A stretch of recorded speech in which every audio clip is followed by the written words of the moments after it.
sevgili izleyiciler. Bugün sizlerle birlikte Kaliforniya'da Davis şehrinden başlayıp doğanın kalbine, muhteşem manzaraları ve huzurlu ortamıyla tanınan Lake Berryessa-a doğru çıktığımız ailece günübirlik gezimizi paylaşacağız.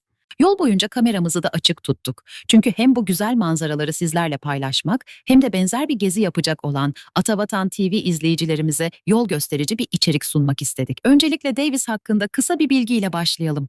Davis, Amerika'nın en prestijli üniversitelerinden biri olan University of California Davis'e ev sahipliği yapan, öğrenci nüfusu yüksek, bisiklet dostu ve oldukça sakin bir şehir. Şehirden çıktığımız anda bizi karşılayan geniş tarlalar, üzüm bağları, meyve ağaçları ve tertemiz bir bahar havası eşliğinde doğayla iç içe bir yolculuğa başlamış olduk.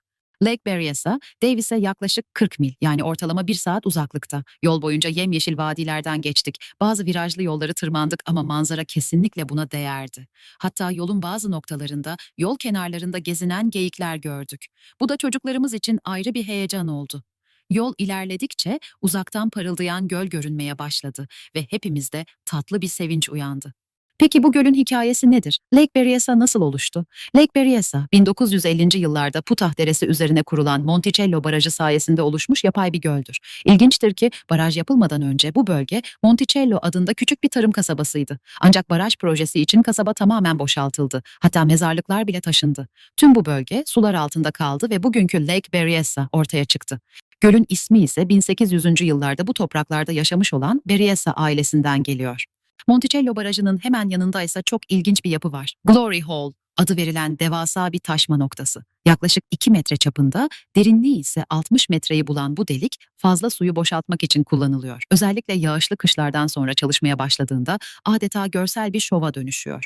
Tarihte bu göl ne yazık ki karanlık bir olaya da sahne olmuş. 1969'da burada Zodyak katili olarak bilinen kişi tarafından 2 üniversite öğrencisi saldırıya uğradı. Olayın geçtiği yer Twin Oak Ridge adlı küçük bir adacık. Bu trajik olay birçok filme, belgesellere ve kitaplara konu olmuştur. O yüzden bölgeye ilgisi olanlar için bu yönüyle de tarihi bir dokunuş barındırıyor.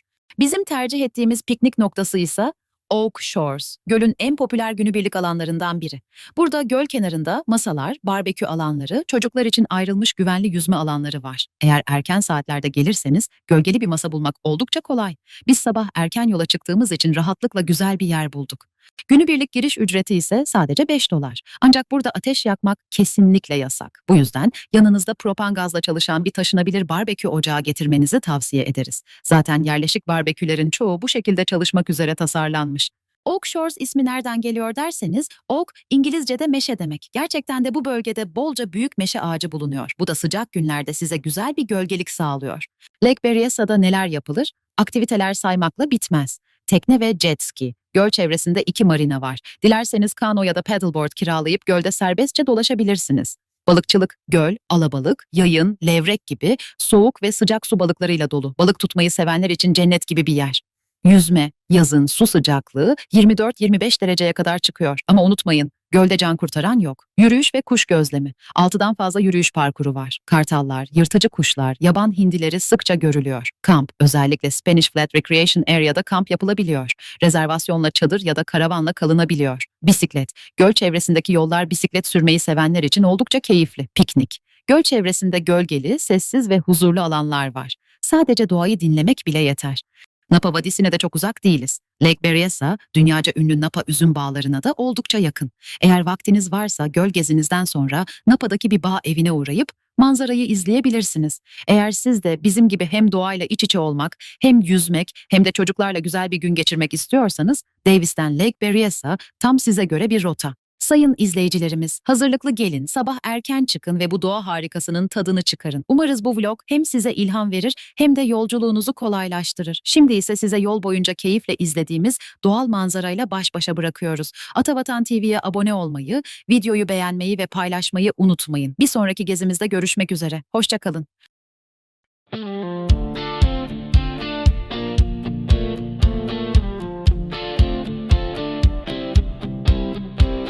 Rolling out of Davis in the morning light, fields of green and golden vines inside, windows down, the silence sings, oak trees whisper and freedom rings, the road bends soft, the hills arise,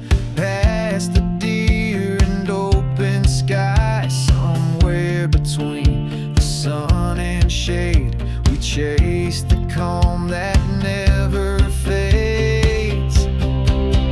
On the road to Berryessa, where the lake meets the sky, got no worries, no pressure, just the wind passing by. Glory hole still breathing, old Monticello sleeps below. On the road to Berryessa, let the memories flow.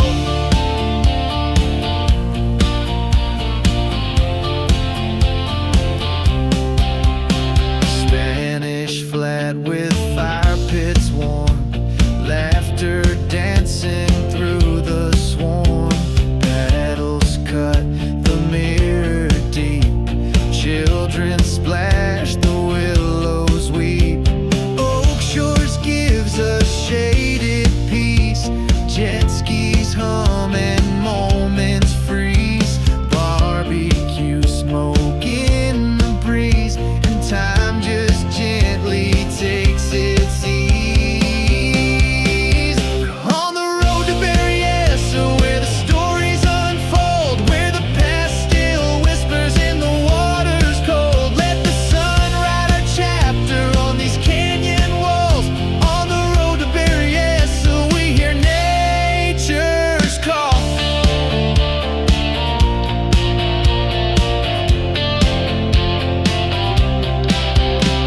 Campfires fade into starlit hush. The lake reflects the milky brush. A silent vow beneath the pine. This day, this place, forever mine.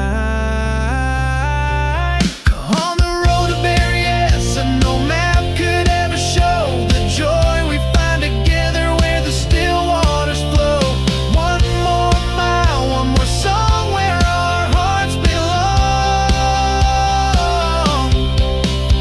On the road to Berryessa, we've been dreaming all along.